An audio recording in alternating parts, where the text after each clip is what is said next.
প্রতিদিন এই নববিধা ভক্তি শ্রবণ কীর্তন অর্চন বন্ধন স্মরণ আদর্শন দাস্য সাক্ষ্য আত্মনিবেদন করা উচিত।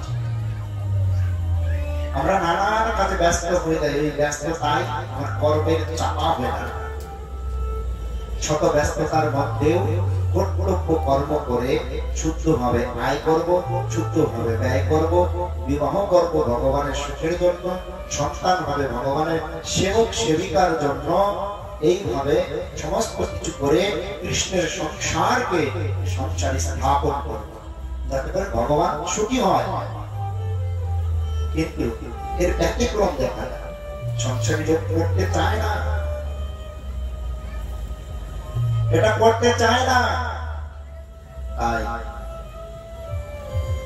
আমরা ভগবানের পাদপদ্মে পরিপূর্ণ আশ্রয় নিয়ে এইভাবে হরিভজন করি আর মনুষ্য জীবনে সর্বোত্তম কল্যাণ করি। সকলের জন্য প্রার্থনা জানাই।